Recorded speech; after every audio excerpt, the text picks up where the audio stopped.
Here's how I went from this to holding a 10-second handstand in just 57 days. Wait, that's quite long, isn't it? We've been in lockdown here in Australia, which means I've had a lot of time to think about a lot of things. Important life questions like, why do we stand on our feet but not on our hands? Right? Nope. But no, really, the handstand is a super cool skill that I've always wanted to learn. Plus, it unlocks a bunch of other skills like the handstand walk, the handstand push-up, the planche, all of which I eventually intend on learning as well. So let's get started. Okay, this is day one. It's pretty windy today. I set the goal of holding a handstand for a good 10 seconds so I couldn't just get lucky. If you can't tell already, I had zero idea of what I was doing. If it wasn't for the title of the video, you might think that I was trying to learn how to cartwheel. Yeah, look, I blame it being really windy. So my first day's takeaways are that you need to take it slow. Handstands are all about balance and control, and if you rush it, you're gonna fall. Day 2/3. I thought my kick up needed work since it was either too short or way too over. So I practiced against the wall and then a fence. And well, I failed at that too. I gave the handstand another go, and yep, horrible.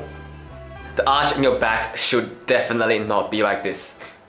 It was only day, 5 or 6 at this point, but I already felt kind of dejected. The guys I watched on YouTube all seemed to have done it in a week. I found a wonderful excuse, and it was that the scissor kick up just wasn't the right entry method for me. Instead, I tried the tuck up, which is basically when you jump off with both of your feet. It was trial and error. I had some initial luck with it, and had my worst falls yet. Ouch. Here's me practicing the frog stand. It's meant to help you get the feel of balancing your weight among your fingertips, which is super important by the way. The days passed. By this point, it had been a month and I had made little to no progress. Like, literally zero. For some reason, I thought that if I just continually tried failing at these handstands, that I'd somehow magically be able to do one. Well, that was very wrong, and I learned the slow and painful way. So after some careful reflection and a lot of tutorials, I decided to go back to the basics. Back to the wall. Well, not literally, because, my belly was to the wall, because I'm walking up. But anyways, walking up the wall is much easier than a few weeks back when I was still shaking, so that must be a good thing. I paid close attention to my body, tucked in my core, squeezed my glutes, and tried reaching for the sky with my toes. When I felt alright, I'd try taking my feet slowly off the wall and balancing. The results weren't immediate. I felt stronger, and for some odd reason, I decided to go back to the scissor kick up entry, which, I was failing at before. And on day 32, something clicked.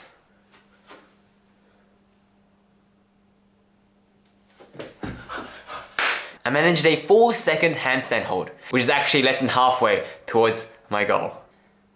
But hey, that's progress. I was just about to go to shower, and I decided to do some handstands, and today's great. Somehow it's clicked, and I can hold it for like a few seconds.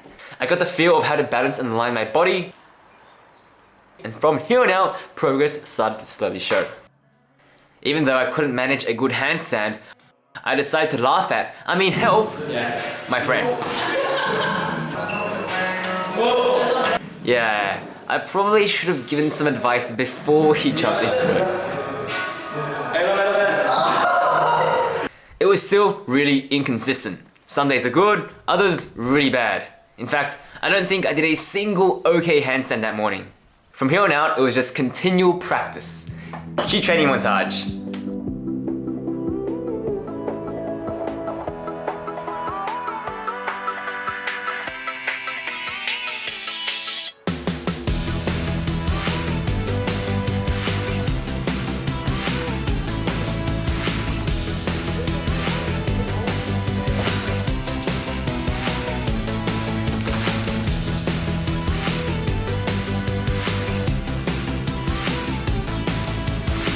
And finally, on day 57, this happened.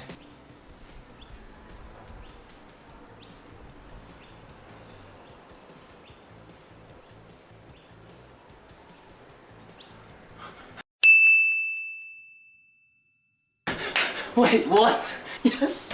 I think that was 10 seconds, guys. Okay, so it was a 9.5 second hold. Not quite 10 seconds, but I'm still pretty stoked with it, and I'm gonna count that as a success. Here are a few really helpful tips I found when learning how to handstand. Spread your fingers. A surprising amount of balance and control come from just your fingertips. Twist your elbows so they're facing straight. The most helpful thing I found, but also the most difficult to actually put into practice, tuck in your core and squeeze your glutes. You know you're doing it right when you hear this, instead of this. So yeah, that was my handstand journey. Now I know some of you are probably thinking, yo, Victor, that's bad form. You're doing a banana stand, not a handstand. And to that I say, yeah, you're right. It's not the best form, but it's a process. I plan on continuing to get better at handstands, and hopefully I'll check in again at 100 days or 6 months. Let me know below what you think I should learn next, and if you enjoyed the video, make sure to like and subscribe.